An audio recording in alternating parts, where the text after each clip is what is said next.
The roar of an engine, the glint of chrome, the open road stretching out like a ribbon of asphalt. This is the world of the biker. But for some it's more than just a ride. It's a way of life, a rebellion against the mundane, a brotherhood forged in leather and steel. This is the world of the outlaw biker gang. After World War II, America was changing. Soldiers returned home scarred but restless. They craved the adrenaline rush of combat, the camaraderie of their brothers in arms. Many found solace in motorcycles. These machines offered freedom, power, and a sense of belonging. Motorcycle clubs sprang up across the country. Veterans and blue-collar workers found common ground in their love of riding. They formed tight-knit groups, their loyalty to each other unwavering. These clubs provided structure and purpose in a world that often felt chaotic. But not all clubs were content with weekend rides and backyard barbecues. Some craved more. They sought to live outside the lines, to challenge societal norms. These were the outlaws, the one-percenters. The year was 1947. The place was Hollister, California, a small town about to become synonymous with biker rebellion. The American Motorcyclist Association, or AMA, was holding its annual Gypsy Tour, a motorcycle rally that drew thousands of riders. Among them were members of the Booze Fighters Motorcycle Club, known for their hard-living ways.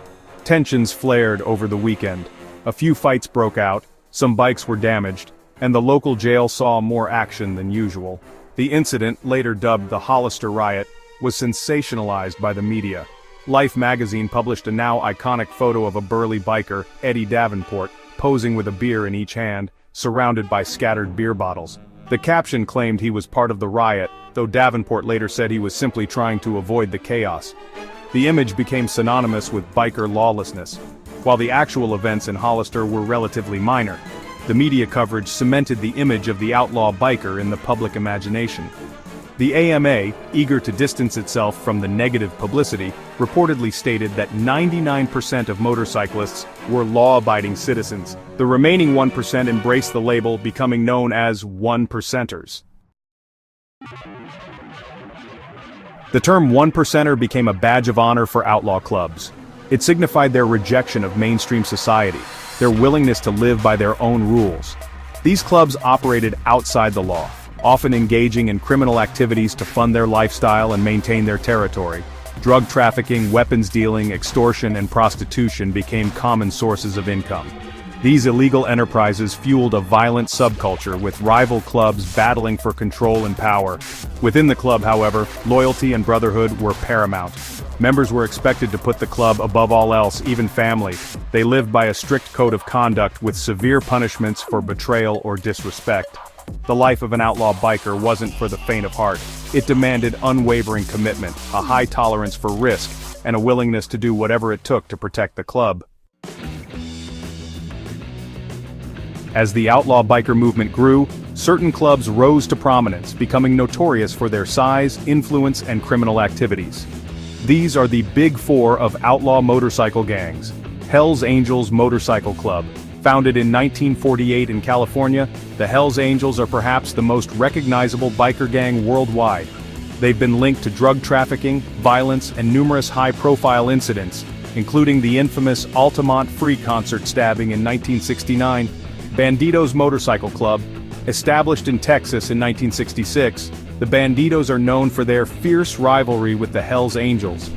They control vast territories in the southern and western United States and have a strong international presence.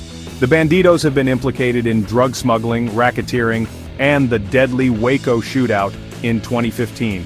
Outlaws Motorcycle Club. Claiming to be the original outlaw club, the Outlaws were formed in Illinois in 1935. They have a bitter rivalry with the Hells Angels and maintain a strong presence in the Midwest and eastern United States. The Outlaws are known for their involvement in drug trafficking, extortion, and motorcycle theft. Pagans Motorcycle Club. This secretive and highly violent club was founded in Maryland in 1959. The Pagans are predominantly active in the Mid-Atlantic region and are known for their white supremacist ideology. They've been linked to methamphetamine production, arson, and murder. Section 5. Riding with the Mongols, a force rising in the West. Beyond the Big Four, numerous other outlaw clubs operate across the United States and internationally. One such club is the Mongols Motorcycle Club, a predominantly Latino gang that has gained notoriety in recent years.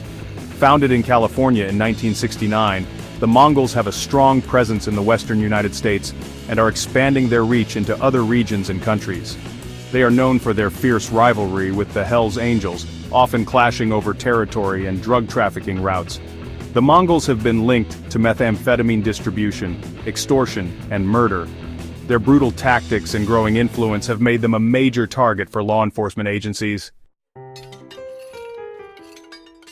Section 6. Turf Wars and Blood Feuds, when Brotherhood collapses. The outlaw biker world is built on a foundation of brotherhood and loyalty, but these bonds are often tested by the harsh realities of their chosen lifestyle. Turf wars, drug debts, and personal grievances can erupt into violence, shattering the illusion of unity. Rival clubs often clash over control of lucrative drug territories, leading to bloody conflicts. These wars can drag on for years, claiming the lives of members and innocent bystanders alike. Internal disputes within clubs can be just as deadly. Power struggles, betrayal, and perceived disrespect can escalate quickly, leading to internal purges and assassinations. The life of an outlaw biker is often short and brutal. The constant threat of violence hangs heavy in the air, a grim reminder that loyalty and brotherhood can crumble under pressure. Section 7. Waco, where iron horses met a hail of bullets. The deadliest biker shootout in recent history occurred on May 17, 2015, at a Twin Peaks restaurant in Waco, Texas. What began as a confrontation between rival biker gangs, the Banditos and the Cossacks, escalated into a chaotic gun battle that left 9 people dead and 18 injured. The Waco shootout sent shockwaves through the biker community and law enforcement agencies across the country. It exposed the deadly consequences of biker gang violence and highlighted the challenges of policing these secretive and well-armed organizations. The incident remains a stark reminder of the volatile nature of the outlaw biker world and the deadly consequences of their ongoing conflicts. Section 8. Beyond the Cut and Colors. The reality of life inside an outlaw club. The outlaw biker lifestyle is often romanticized in popular culture, portrayed as a life of freedom, rebellion, and brotherhood. However, the reality is far more complex and often brutal. Life inside an outlaw club is governed by strict rules and hierarchies. New recruits, known as prospects, endure a grueling initiation process to prove their loyalty and worth. They are often treated as servants, performing menial tasks, and facing constant scrutiny from full-fledged members. Women are often relegated to subservient roles within clubs, viewed as property or objects of sexual gratification. They are often forced into prostitution or drug trafficking, their lives controlled by the men in the club. The outlaw biker world is built on a foundation of violence, intimidation, and criminal activity. It is a world where loyalty is constantly tested and betrayal is punished swiftly and brutally. Section 9. From Easy Rider to Sons of Anarchy, the media's fascination with outlaw bikers. The outlaw biker subculture has long fascinated Hollywood, inspiring countless films, television shows, and books. From the counterculture classic Easy Rider to the gritty realism of Sons of Anarchy, the media has both glorified and demonized outlaw bikers. These portrayals often blur the lines between fact and fiction, romanticizing the lifestyle while also highlighting its inherent violence and criminal underbelly. The enduring fascination with outlaw bikers stems from their rebellious spirit, their embrace of freedom and individuality, and their unwavering loyalty to their chosen brotherhood. However, it is important to remember that the outlaw biker world is not a glamorous fantasy. It is a world of real-life consequences, where violence and crime are ever present, and the price of freedom can be steep.